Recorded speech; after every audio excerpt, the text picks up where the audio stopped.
Hi everyone, I'm Tom. I'm a science teacher from Japan. I made an educational digital version of Old Maid. I'd like to introduce it.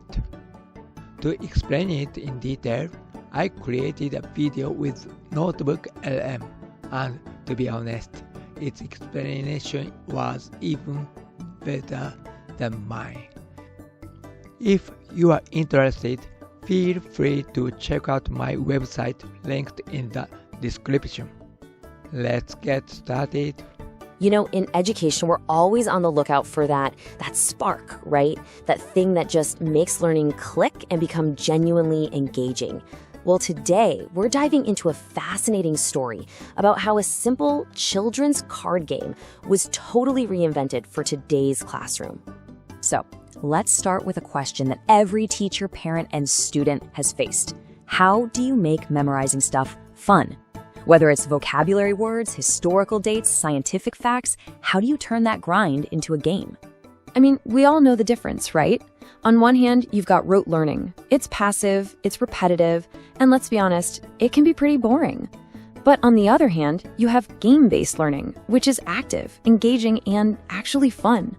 The solution we're going to look at today found such a clever way to build a bridge between these two worlds, using a game you probably already know. And that game is Old Maid. It's a classic, super simple game of matching pairs. But with one little twist, it was turned into a seriously powerful learning tool. Okay, so here's the brilliant part. The rules of the game, they're exactly the same. But the cards are completely different. Instead of matching two number 8s, students are now matching a concept, like photosynthesis, with its definition or a picture. All of a sudden, every single pair you make reinforces a key concept you're supposed to be learning. So simple, but so smart. But, taking an idea like this and actually making it work in a classroom, that brings up some real-world challenges. The creators realized pretty quickly that old-school paper playing cards just weren't going to work. They had to go digital. Going digital also made the rules way smoother. A student just draws a card, tries to make a pair on their screen, and boom, the server immediately tells them if they're right or wrong. This takes all of the pressure off. No one student has to be the expert who knows all the answers. Everyone could just relax and focus on playing the game. Here's another example of a small but really thoughtful little tweak. To make sure the game was fair and clear, they told the AI to add a star icon to show exactly which card was being picked. It's these little details, that really add up to make a great intuitive experience for the kids. So, with the design all finished, the game was finally ready for the ultimate test. A real, live classroom in an elementary school in Japan. This was it, the moment of truth. And the result was honestly incredible. The whole classroom was just buzzing with energy. Kids were laughing, learning, and here's the amazing part. Even though it was a digital game on tablets, they were all looking at each other, interacting face-to-face. It somehow captured that wonderful social feeling of a classic card game.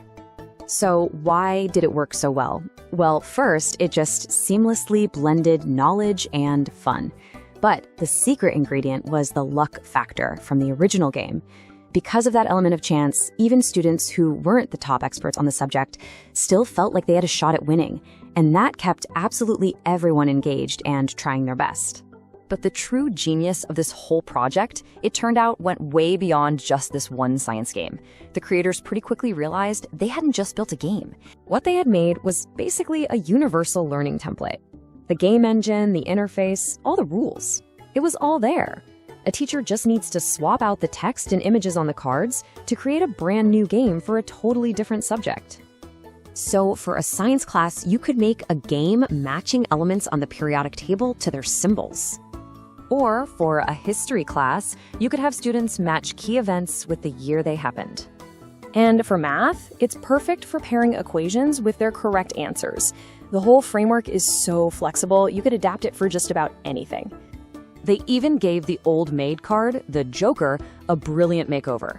Now, the final unpaired card is actually part of a really tricky pair of concepts that are easy to mix up, like a calla lily and a canna lily. This turns what used to be the losing card into one last super memorable learning moment. When you look at how this whole thing came together, there's a really powerful lesson here that's bigger than just this one game. It's really a lesson about how innovation actually happens. This entire project proves that you don't need to start from scratch with some huge, perfect plan. Real, meaningful innovation can start just by taking something that already exists, something familiar, like a card game, and just giving it one small, clever tweak. We tend to think of innovation as this big lightning bolt of genius, right? But more often than not, it's the result of steady, small, thoughtful steps. Changing a button size, adding an icon, rethinking one card, it all adds up. And that really brings us to the final thought here. This story proves that a simple idea, improved bit by bit through small, consistent steps, can create something truly amazing and effective. So the question for all of us is, what's an idea that's already out there that you could tweak? What will your first small step create?